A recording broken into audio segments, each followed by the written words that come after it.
है वो पढ़ेंगे रेखिक त्वरित्र। रेखिक त्वरित्र क्या होता है देखिए, तो अभी जो हम पढ़ने जा रहे हैं रेखिक त्वरित्र। सबसे पहले तो हम ये देखेंगे त्वरित्र होता क्या है। त्वरित्र क्या होता है, जैसे आयन स्रोत से जो कण निकलते हैं, जैसे अल्फा कण है, अल्फा कण निकलता है रेडियोएक्टिव नाभिक से, या फिर परमाणु कण जो होते हैं जैसे इलेक्ट्रॉन है, प्रोटॉन है, न्यूट्रॉन है, इन कणों का हम उपयोग करते हैं। किसमें उपयोग करते हैं, एक तो जैसे हम ये कह सकते हैं कि नाभिकीय अभिक्रियाओं में, नाभिकीय अभिक्रिया करवाने के लिए ये कण हमें चाहिए होते हैं, ठीक है। दूसरा हम किसी धातु जो कोई सॉलिड है या कोई भी धातु है उसकी प्रकृति को बदलने के लिए उसको हम अगर आयन देना चाहते हैं, प्रकृति को, सॉलिड की प्रकृति को बदलने के लिए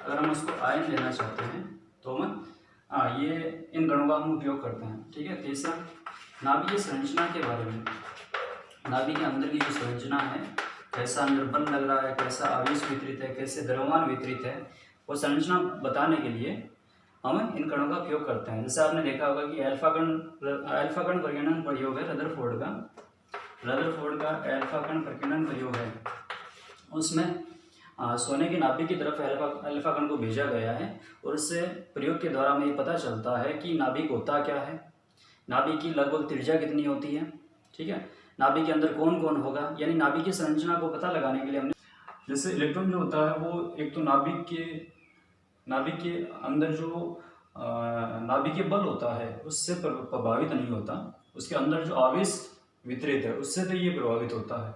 तो हम क्या कर सकते हैं कि इलेक्ट्रॉन को नाभिक की तरफ भेजकर नाभिक के अंदर जो आवेश वितरण है इसके बारे में बता सकते हैं, ठीक है, आवेश वितरण के बारे में बता सकते हैं इलेक्ट्रॉन प्रकीर्णन प्रयोग के द्वारा। ऐसे ही हम प्रोटॉन, न्यूट्रॉन आदि कणों को में नाभिकीय अभिक्रियाओं को करवाने के लिए, नाभिकीय संरचना बताने के लिए हम उपयोग में लेते हैं। इन सभी कणों की जो ऊर्जा होती है जब ये आयन स्रोत से निकलते हैं तो इनका हम ये कहते हैं कि वेग जो होता है वो कम होता है, और वेग अगर कम होगा तो 1/2 mv² सूत्र से क्या होगा, इनकी गतिज ऊर्जा भी क्या होती है, कम होती है। इनकी ऊर्जा कम होती है तो इनको हम नाभिक के अंदर, या फिर हम ये कहते हैं कि परमाणु के अंदर प्रवेश नहीं करवा सकते, क्योंकि परमाणु के अंदर बहुत सारे आकर्षण प्रतिकर्षण या फिर नाभिक के अंदर नाभिकीय बल काम करते हैं। उन बलों के कारण ये जो कण होते हैं वो अंदर प्रवेश नहीं कर पाते, इसलिए इनकी ऊर्जा को हमें क्या करना पड़ता है, बढ़ाना पड़ता है, ठीक है। तो ऐसे उपकरण या ऐसी युक्ति जो क्या करें इन कणों की ऊर्जा को बढ़ा दे, उन उपकरणों को ही हम क्या कहते हैं, त्वरित्र कहते हैं, ठीक है। और यहाँ पर जो त्वरित्र हम पढ़ रहे हैं वो रेखिक त्वरित्र पढ़ रहे हैं, और ये बनाया किसके द्वारा गया था, स्लोन और लॉरेंस ने ये बनाया था, स्लोन और लॉरेंस ने ये बनाया था। इसमें जो कण हम यहाँ पे काम में लेते हैं वो धनावेशित कण काम में लेते हैं, और धनावेशित कण जो होता है उसका पथ जो होता है वो एक सरल रेखा में होता है, ठीक है। इसलिए हम इसको क्या कहते हैं, रेखिक त्वरित्र कहते हैं, ठीक है। त्वरित्र क्यों कह रहे हैं, क्योंकि ये क्या करेगा, ऊर्जा को बढ़ाएगा, ठीक है। ये तो था त्वरित्र के बारे में। स्लोन और लॉरेंस के द्वारा जो त्वरित्र उपयोग में लिया गया था उसमें इस सोर्स की जो वोल्टा सोर्स जो है इसकी आवृत्ति रखी गई थी 30 मेगाहर्ट्ज, ठीक है। और इसके द्वारा जो कण प्राप्त किया गया, धनावेशित एक कण प्राप्त किया गया, उसकी ऊर्जा कितनी प्राप्त की गई थी, 5 मेगा इलेक्ट्रॉन वोल्ट प्राप्त की गई थी, ठीक है। अब हम इसका कंस्ट्रक्शन पढ़ते हैं, इसकी संरचना पढ़ते हैं, यानी हमने इसमें लगाया क्या क्या है, ठीक है। ये तो हमने अभी देखा, इसका उपयोग हम क्या लेते हैं, ठीक है। इसकी संरचना में देखिए, संरचना में इसमें असमान लंबाई की नलिकाएं होती हैं, C1, C2, C3, C4, C5, ऐसे ही करते n नलिकाएं लगी रहती हैं, बहुत सारी नलिकाएं इसमें लगी रहती हैं, और ये नलिकाएं धातु की बनी होती हैं और कैसी होती हैं, खोखली होती हैं, ठीक है।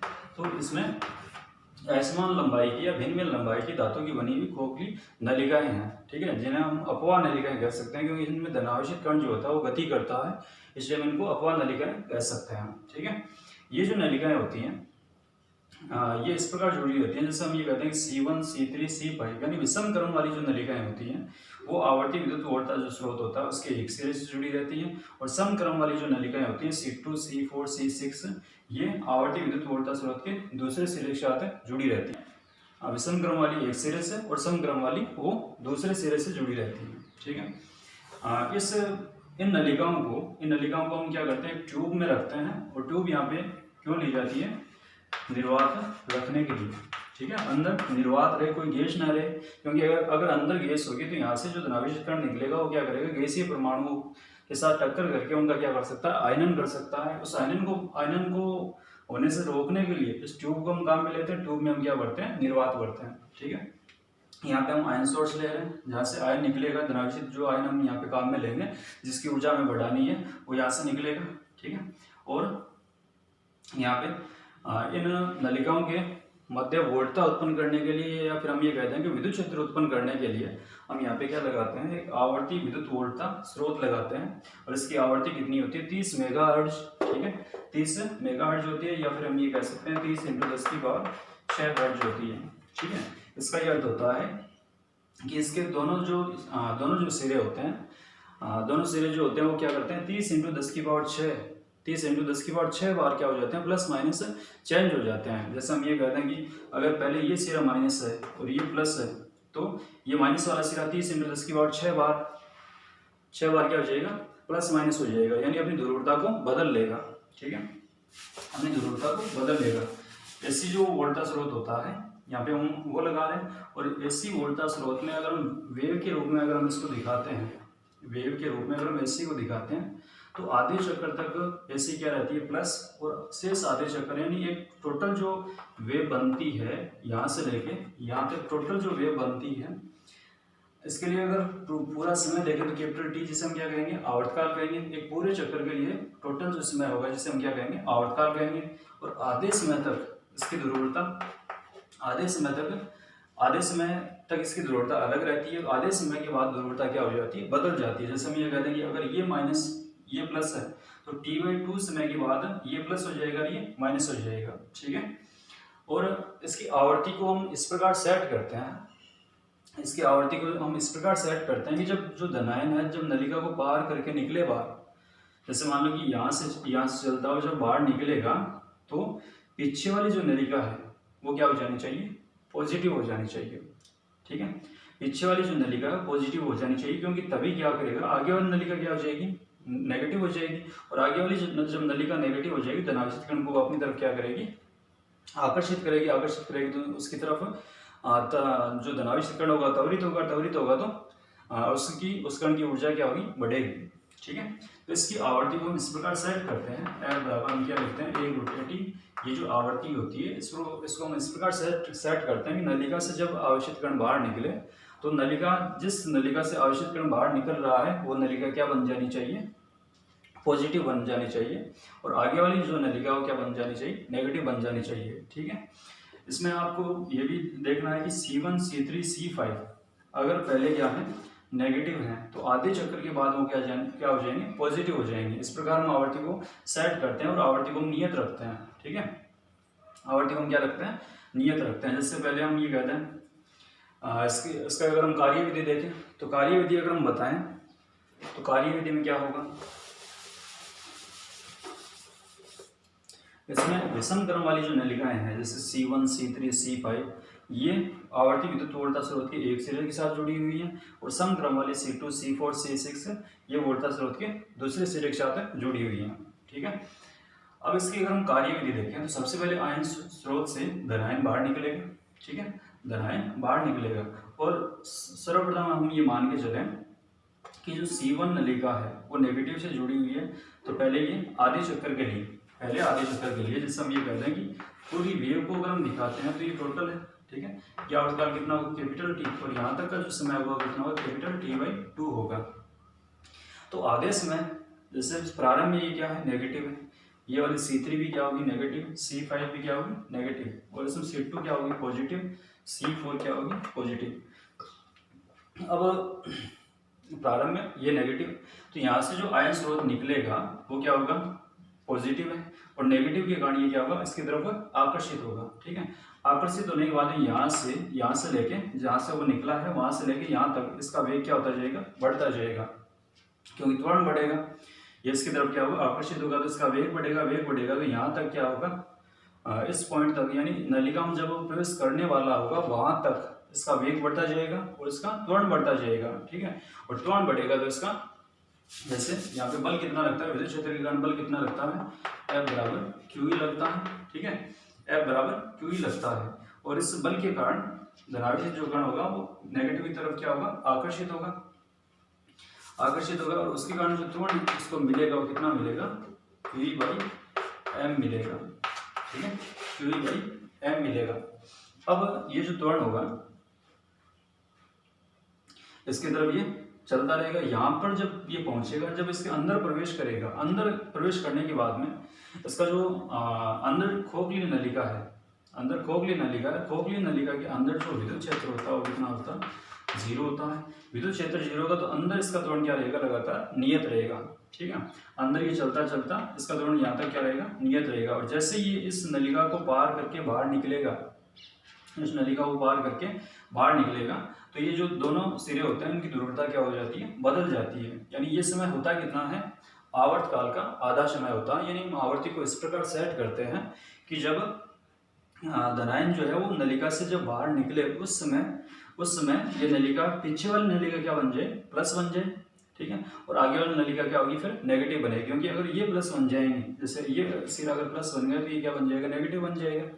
तो आगे वाली नलिका क्या बनेगी, प्लस बनेगी। और ये समय होता कितना है, आवर्तकाल, टोटल जो आवर्तकाल है उसका आधा होगा। ठीक है, आधे आवर्तकाल के बाद आवर्ती विद्युत उर्वरता स्रोत की ध्रुवता क्या होती है, बदलती है। ठीक है, अब जब इस नलिका को पार करके जब धनायन कण बाहर निकलेगा तो ये क्या बन जाता है, फिर नेगेटिव, और ये क्या बन जाता है, पॉजिटिव बन जाता है। ठीक है, फिर से क्या होगा, ये नेगेटिव इस धनावेशित कण को अपनी तरफ आकर्षित करेगा तो इसका वेग बढ़ेगा, तो इसका त्वरण बढ़ेगा तो इसकी ऊर्जा भी क्या हो जाएगी, बढ़ जाएगी। तो लगातार ये आगे से आगे ये गति करता हुआ ऐसे पहुंचेगा, तो इसकी ऊर्जा लगातार क्या होती जाएगी, बढ़ती जाएगी। ठीक है, जब ये एक नलिका अंतराल को पार करता है, तो जितनी ऊर्जा बढ़ती है उतनी गुना ऊर्जा अलग अलग नलिका अंतराल को पार करने में बढ़ती जाएगी। अगर n नलिकाओं को पार करता है तो n गुना ऊर्जा बढ़ जाएगी। ठीक है, अब देखिए, जब इस नलिका को जब ये पार करेगा, जैसे इस नलिका में इसने प्रवेश किया, तो इस नलिका की लंबाई हम पहले वाली जितनी नहीं रख रहे हैं, नलिका की लंबाई हम आगे से आगे क्या करते जा रहे हैं, बदलते जा रहे हैं। क्यों बदलते जा रहे हैं, इसका कारण क्या है, यहाँ पर नलिका की लंबाई हम लगातार क्या करते जा रहे हैं, बदलते जा रहे हैं, लंबाई हम बढ़ाते जा रहे हैं। ठीक है, इसका कारण ये होता है, जैसे वेग बढ़ेगा, यहाँ पर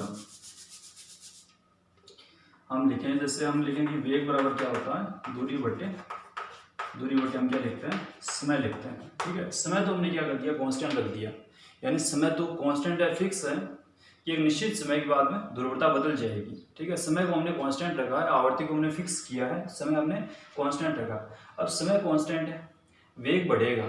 ठीक है, वेग बढ़ेगा तो उतने ही समय में दूरी अगर उतनी तय करनी होती, यानी पहले वाली जितनी दूरी तय करनी होती, तो उस समय अंतराल में हम ये कह सकते हैं कि समय को तो हमने कांस्टेंट रखा है। ठीक है, अब वेग कण का बढ़ेगा, जब दूसरी नलिका को पार करेगा, तीसरी नलिका को पार करेगा, तो वेग आगे से आगे क्या होता जाएगा, बढ़ता जाएगा।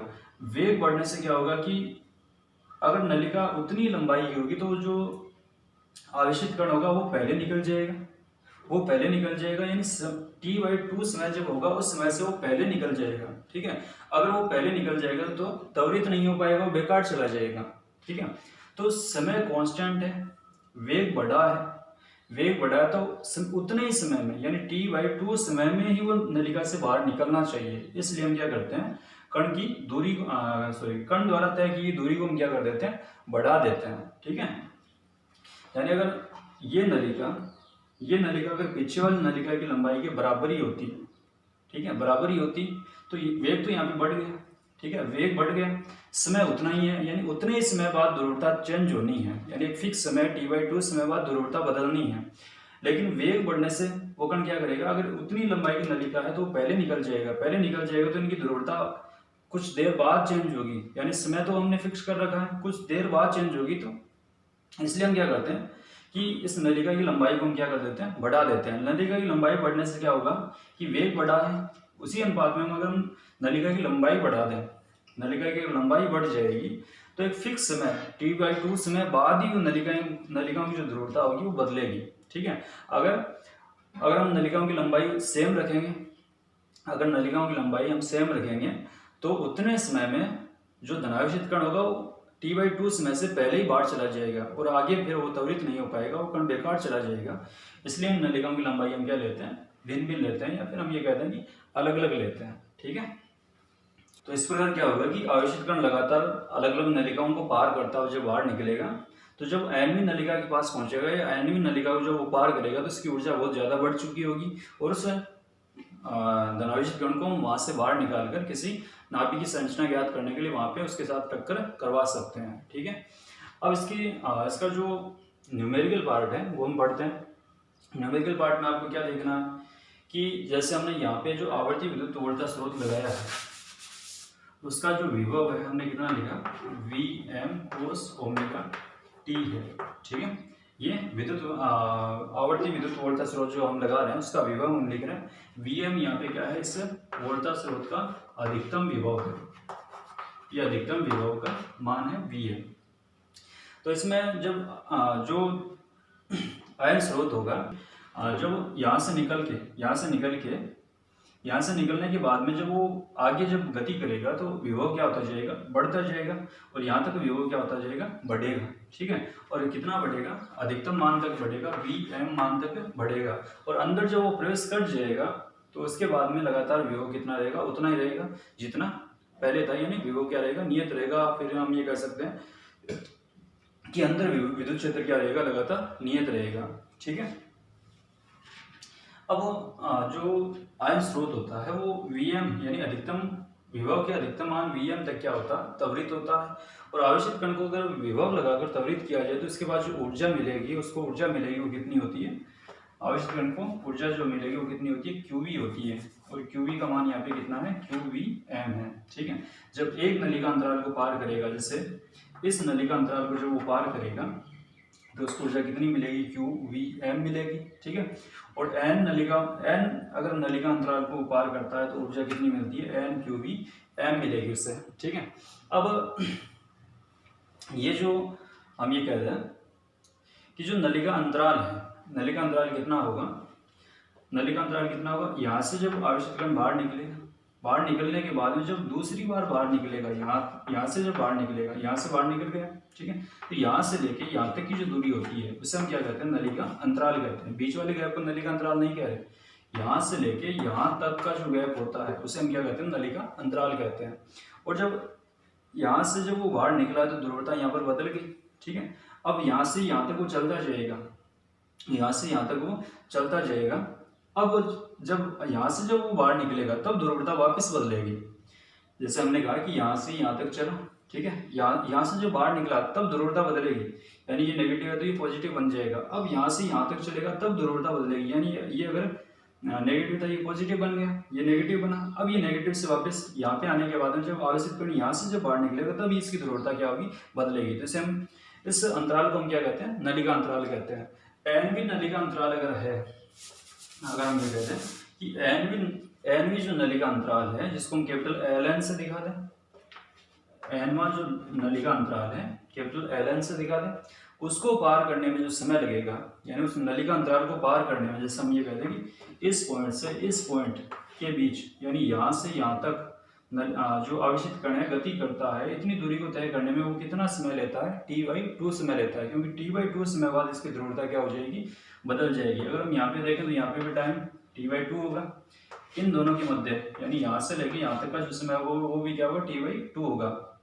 तो नलिका अंतराल को पार करने में लगा समय जो होगा वो क्या होना चाहिए, T/2 के बराबर होना चाहिए। ठीक है, टोटल जो आवर्त काल है इसका क्या होना चाहिए, आधा होना चाहिए।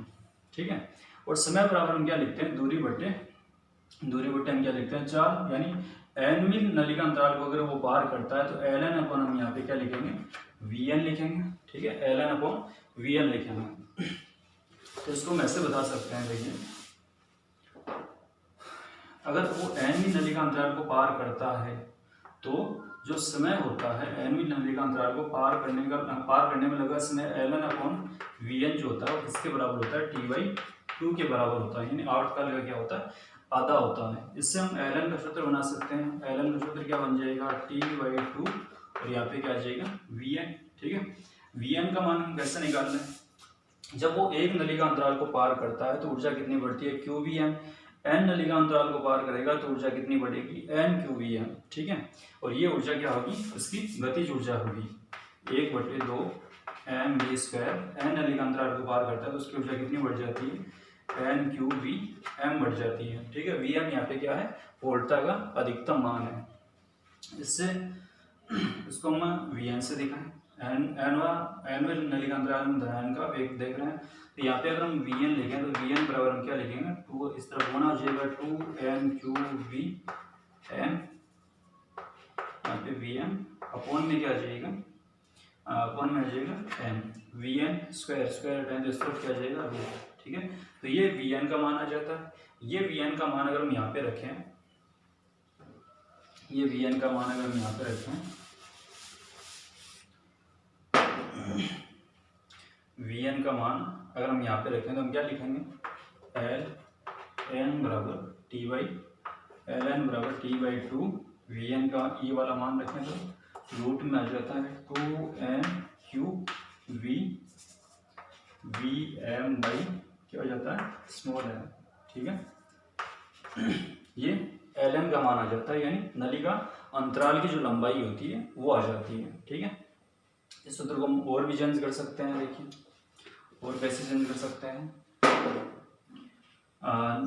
स्मॉल एफ जो होता है, स्मॉल एफ बराबर हम क्या लिखते हैं, 1 अपॉन टी लिखते हैं, ठीक है। एक सूत्र हम स्मॉल एफ बराबर क्या लिखते हैं, सी बाई लेमडा लिखते हैं, ठीक है। सी बाई लेमडा अगर हम यहाँ पे रख दें, सी बाई लेमडा अगर हम यहाँ पे रख दें तो हम क्या लिखेंगे, देखिए सी बाई लेमडा हमने यहाँ पे रखा, ठीक है। एफ का बराबर हमने क्या लिखा, 1/टी, और टी का अगर मान निकालना चाहें तो टी बराबर हम क्या लिखेंगे, लेमडा बाई सी लिखेंगे। टी बराबर लेमडा बाई सी अगर हम यहाँ पे रखें तो क्या लिखा जाएगा, देखिए यहाँ पे लिखा जाएगा टी का अगर मान रखें तो एल एन बराबर टी का अगर मान रखें तो लेमडा बाई 2c और यहाँ पे root 2n Q V M by small M लिखा जाएगा, ठीक है। सी को अगर हम अंदर ले जाएं तो हम इसको ऐसे लिख सकते हैं, lambda by two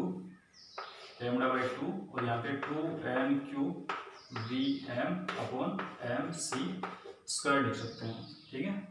lambda by सी अगर हम टी का ये वाला मान यहाँ पे रखें, लेमडा बाई सी, तो लेमडा बाई सी जो होगा, सी को हमने अंदर ले लिया, इससे स्क्वायर बन गया, ठीक है। अब यहाँ पे जो नलिका अंतराल है एल एन वो किस पर डिपेंड करता है, रूट एन पर डिपेंड करता है, ठीक है। और अगर हम ये कह दें कि एन को हम स्थिर रखें, वी एम को हम स्थिर रखें, एन को अगर हम स्थिर रखें, वी एम को अगर हम स्थिर रखें, तो जो नलिका अंतराल होता है वो किस पर डिपेंड करेगा, लेमडा पर, ठीक है। ज़्यादा तरंग दैर्ध्य अगर ज़्यादा तो आवर्ती न्यून लेनी पड़ेगी, हमें आवर्ती कम लेनी पड़ेगी। तो अगर हमें रैखिक त्वरित छोटा बनाना है, अगर हमें रैखिक त्वरित छोटा बनाना है तो हमें आवर्ती को क्या रखना पड़ेगा, ज़्यादा रखना पड़ेगा, जिससे लेमडा कम होगा तो रैखिक त्वरित की जो लंबाई होगी वो कम होगी, क्योंकि नलिका अंतराल जो होगा वो क्या होगा, कम होगा। अगर ये कहा जाए कि जैसे पहले से आवेशित कण को हमने कोई ऊर्जा दे रखी है, कैपिटल के ऊर्जा हमें दे रखी है, तो कैपिटल के ऊर्जा अगर उसको पहले से मिली हुई है तो उस आवेशित कण के पास एक नलिका अंतराल को जो वो पार करेगा तो उसके पास ऊर्जा कितनी आएगी, क्यू वी एम प्लस की आएगी, ठीक है। एन को पार करेगा तो N Q V M plus की आएगी। तो ऊर्जा का मान ये हमें लिखना पड़ेगा, N Q V M plus के लिखना पड़ेगा, यानी साथ में यहाँ पे क्या आता जाएगा, कैपिटल के और आता जाएगा साथ में, ठीक है। और यहाँ पर भी क्या जाएगा, कैपिटल के, यहाँ पर भी क्या जाएगा, कैपिटल के, यानी जितनी ऊर्जा हम पहले से दे रहे हैं उसको वो ऊर्जा इसमें ऐड हो जाती है, ठीक है। तो ये था रैखिक त्वरित।